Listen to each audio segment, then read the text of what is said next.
Quality Improvement in Maths Education, IIT Bombay, Master Trainer.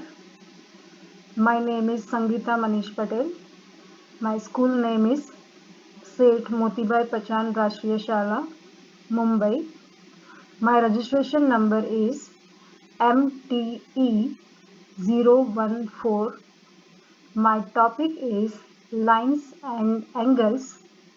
Subtopic is angle made by transversals.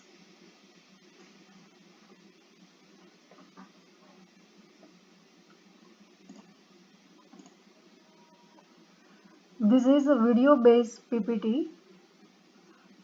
इसमें हम सबसे पहले देखेंगे observe and explore,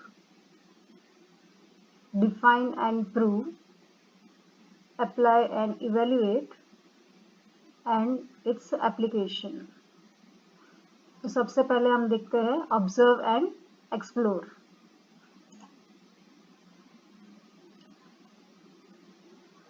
See this picture carefully. What do you notice? What do you see?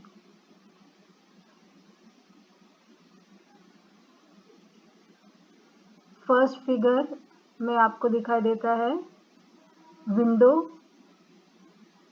उसमें lines दिखाई देती है।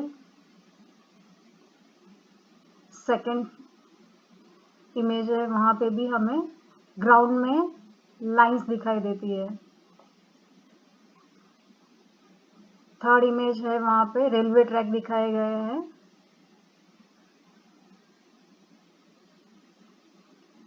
यहाँ पे सभी जगह पे लाइन दिखाई गई है। ऐसी लाइनें हैं जो इंटरसेक्ट नहीं करती। ऐसी लाइनें हैं जो एक दूसरे को इंटरसेक्ट नहीं करती। ये इमेजेस देख के आपको समझ में आया होगा कि आज हम angle made by transversals and two parallel lines उसके बारे में और पढ़ाई करेंगे।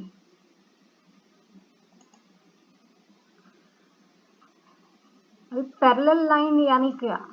तो पैरेलल लाइन यानी जो लाइन कभी भी एक दूसरे को इंटरसेक्ट नहीं करती। ऐसी जो लाइन रहती है उसे हम पैरेलल लाइंस कहते हैं। Parallel lines are of from the constant distance. They cannot merge.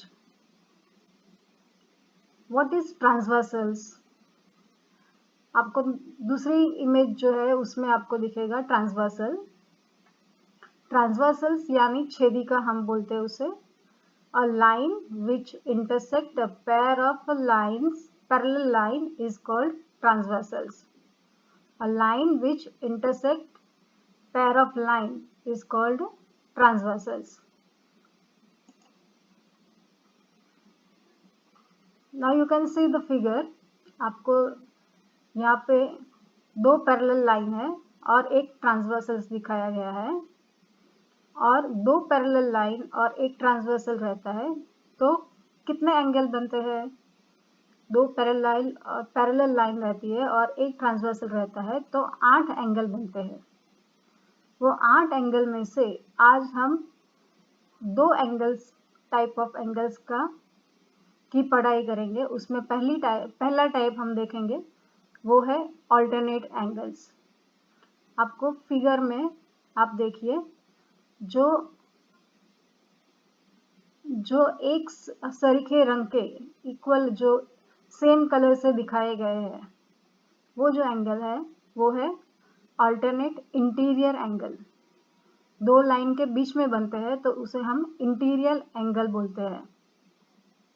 When two lines are crossed by another line, alternate interior angle are a pair of angle on the inner side of each of those two lines but on opposite side of the transversal. जब दो parallel line और transversals रहते हैं तो interior angles जो बनती है, pair of interior angles यहाँ पे y दिखाया गया है फिगर में, x दिखाया गया है, तो वो इंटीरियर एंगल जो रहते हैं वो they are congruent, alternate interior angles are congruent.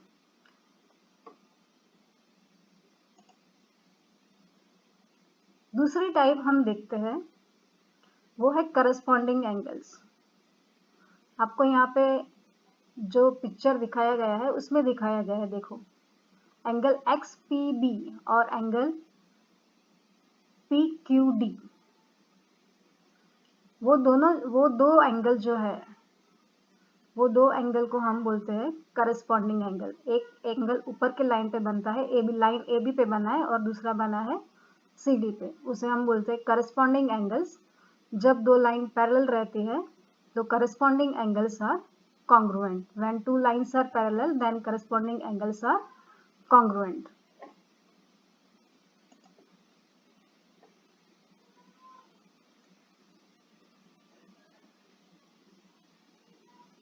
Angle made by transversals. Angle between the adjacent sides, a rectilinear figure. Interior angle जो रहता है उसका जो सम रहता है that is 180। The third type is interior angle. जो दो लाइन के बीच में बनते हैं वो दो एंगल का सम इज 180 रहता है। यहाँ पे फिगर में आपको दिखाया गया है 39 और 141, वो दोनों का सम करते हैं तो आंसर आता है 180 डिग्री। आज हमने 3 प्रकार के एंगल देखे, alternate interior angle, corresponding angles and interior angle। उस पे से हमें यहाँ पे कुछ सम सॉल्व करने हैं। यहाँ पे जो भी आपको दिखाई देते हैं पिक्चर्स, उसमें हमें मेजरमेंट फाइंड आउट करना है। Find the value of x। All the angles are corresponding. First figure में x का करस्पॉन्डिंग एंगल है 81, then x is equal to 81। Second figure में x is equal to 76, third figure में x is equal to 99, fourth में x is equal to 83, fifth में दो interior angle दिए हैं 112 and x, then x is equal to 180 minus 112 that is 68, और sixth में again it is corresponding angle, so x is equal to 154. Now another sum, we have to find out value of x, y and z. Y is a interior and alternate angle of 58, so y is equal to 58. Y plus z is equal to 180, linear pair, so z is equal to 180 minus 58, that is 122. So x and z is equal to 122. X and z is also alternate interior angle.